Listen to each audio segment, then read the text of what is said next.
Now, live from the Bakersfield, California, and this is BVarsity Live with your host, Zach Ewing and Trevor Horn. That's it, Trevor Horn. Thanks, Chris. You know, there's a reason he did that. Why? This is BVarsity Live. I'm Zach Ewing, and this is the Dignity Health Studio at the Bakersfield, Californian.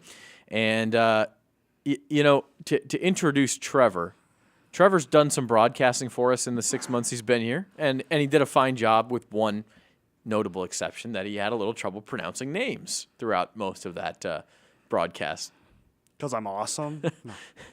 Not really. And one of the toughest names in Kern County to pronounce... What are you getting to? One of the toughest names in Kern County to pronounce happens to be a guard for Stockdale. And Lewis was out at Stockdale yesterday, and he got you a little help. Trevor Horn, this is how you say my name. Enigenberg. Would you like to try?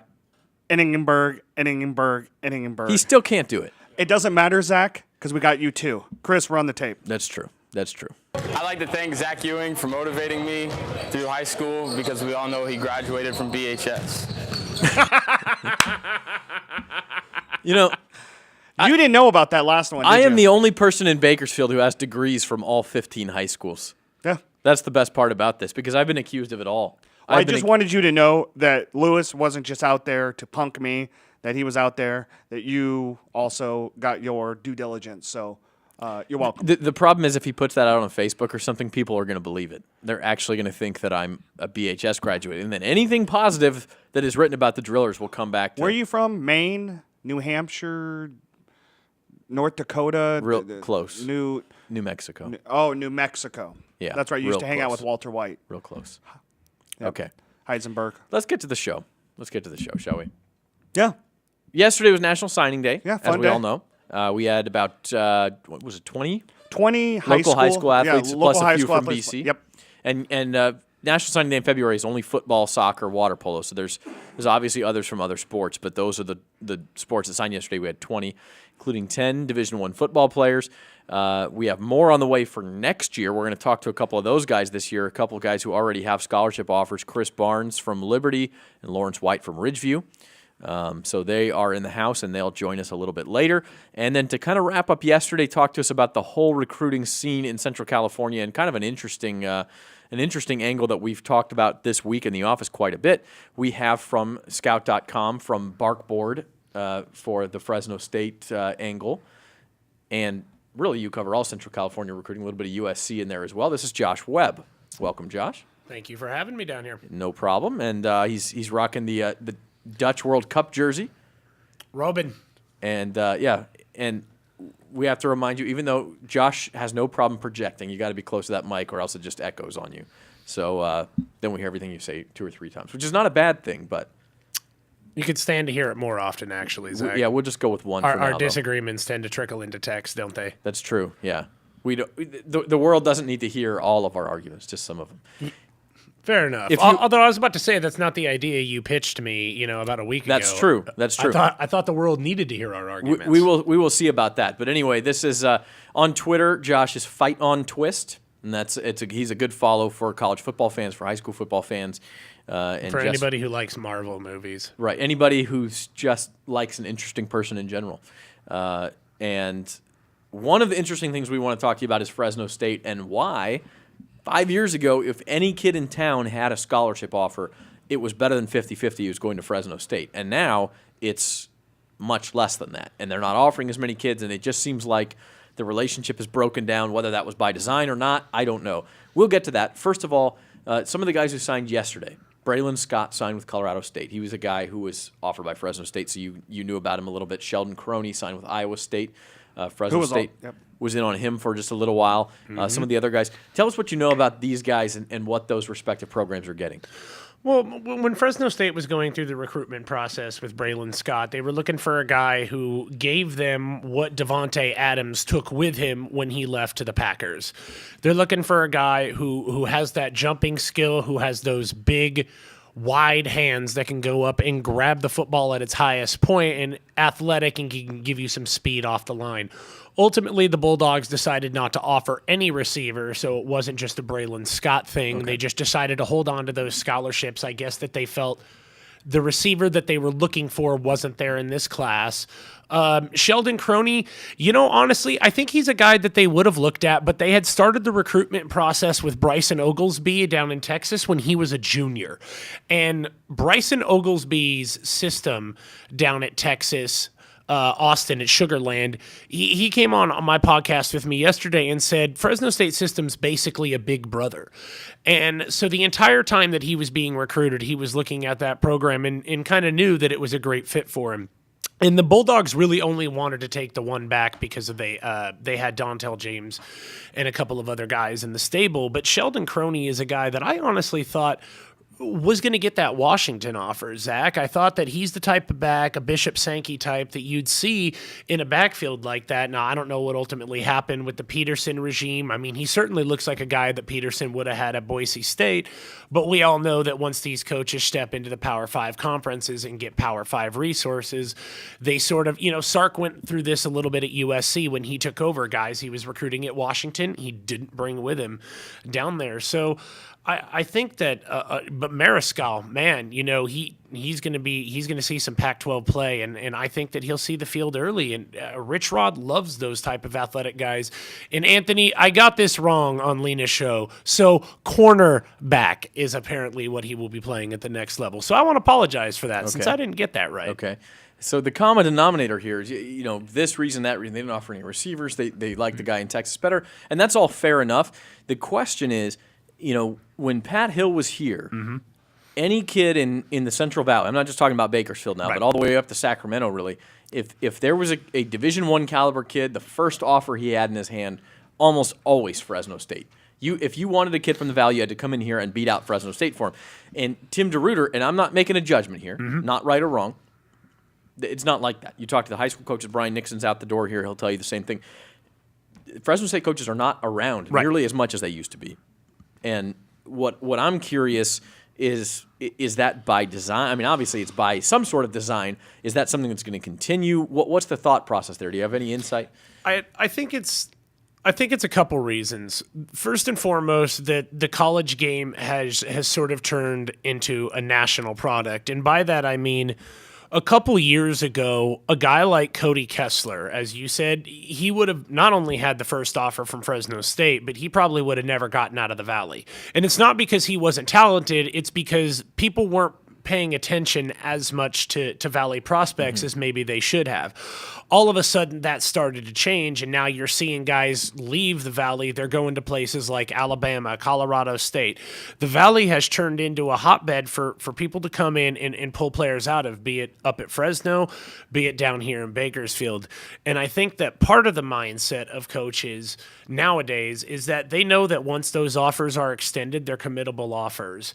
And with a lot of kids, especially in the Valley, if that offer is extended, they'll accept it. And then all of a sudden, your class starts to fill up with those early offers, and you don't have room for those playmakers. Now, it's fine to reward and put up a fence around your local area, but at a certain point, you have to win ball games. And at the end of his tenure, Hill wasn't doing that.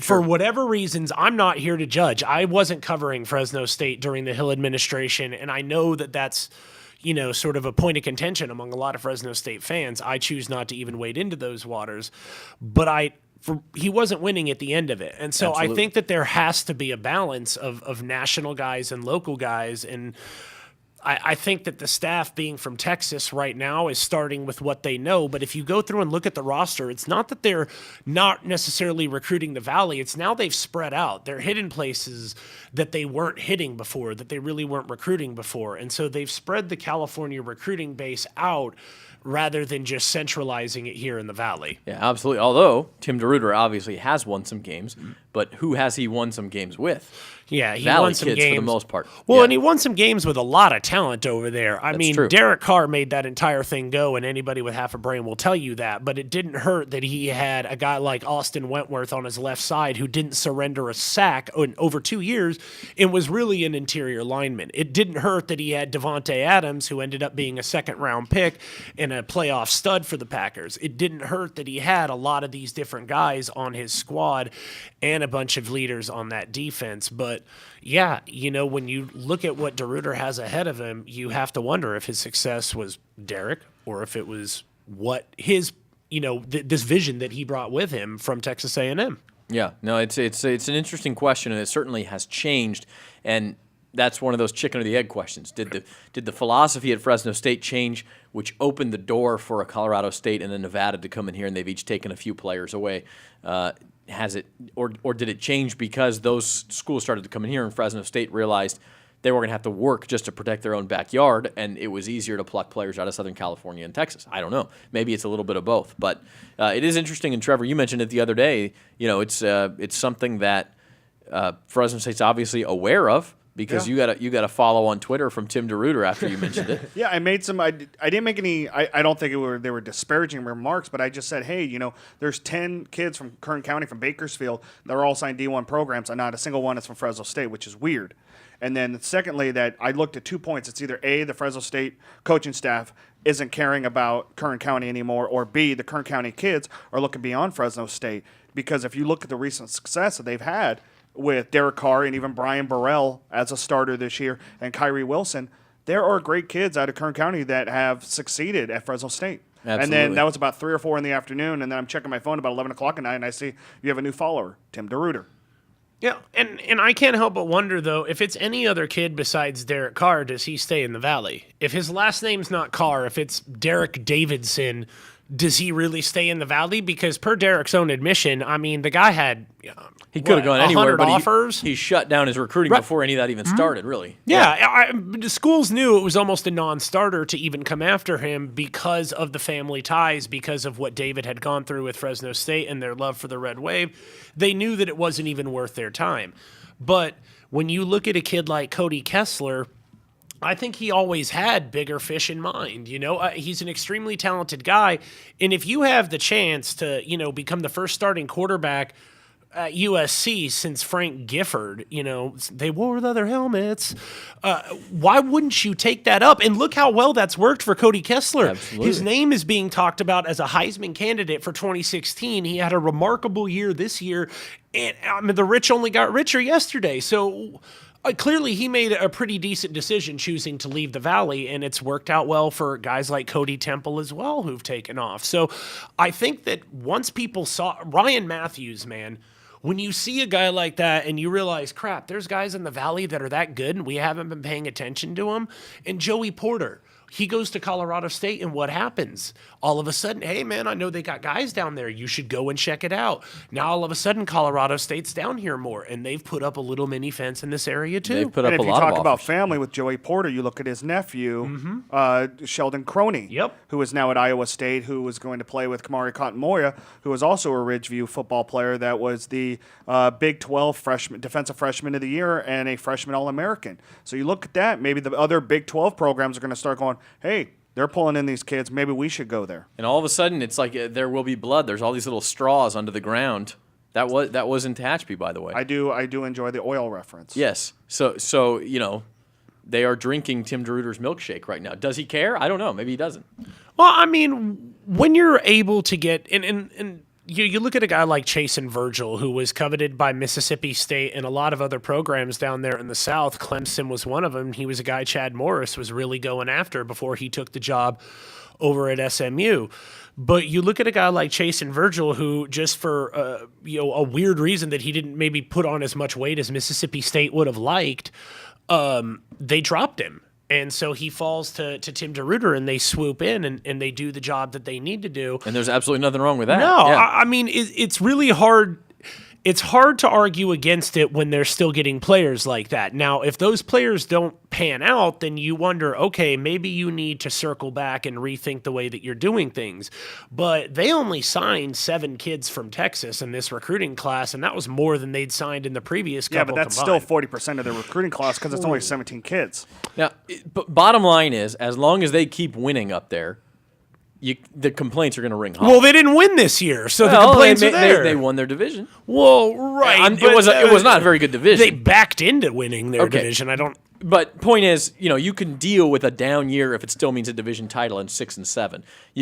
Or what were they? 6 and 8. You can't deal. That's a weird record. If you can't deal with that if a down year means if a down year means 3 and 9, and then followed by a 5 and 7 and a 4 and 8. That's when people are going to start to grumble. Right now, any kind of grumbling rings hollow. What Tim DeRuyter's doing is working through 3 years. Now, is that because he was given a lot of talent coming in and he's just known what to do with it? Is that because his recruiting works better than Pat Hill's did? I don't know. But I think that, I don't know if I fully agree with that statement, but this, having been behind the high school scenes for years, that recruiting is like a duck.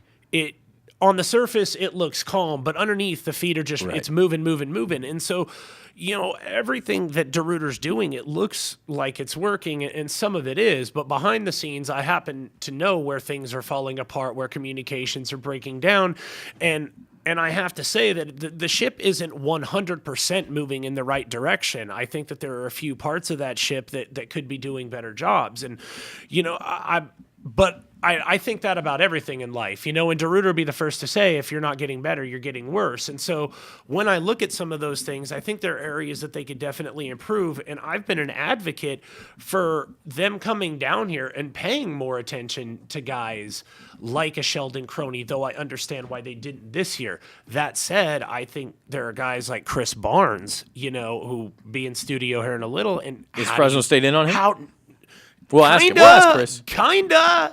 Chris. Maybe not as much as they should be. Maybe. No shot. But they're winning games. Well, no kidding, but you still have to do it. Yes. Well, maybe. What if this you was do? the biggest thing in Sacramento when I was up there is that Sacramento State was not the first to jump on a lot of kids for a while, and I feel that that's a problem with Fresno State. Yeah. You got to be the first in your own backyard. You have to at least be in the conversation. They cared enough to do it with a guy like Jacob Daniel. I don't understand why they're not there with a guy, because you never know. You never know, and that's the point. Mm-hmm. We got to take a break. We'll be right back. More with Josh Webb. We have a recruiting video from signing day yesterday that we'll play for you, and then later on, Chris Barnes, Lawrence White in the studio here on BVarsity Live. Back after this.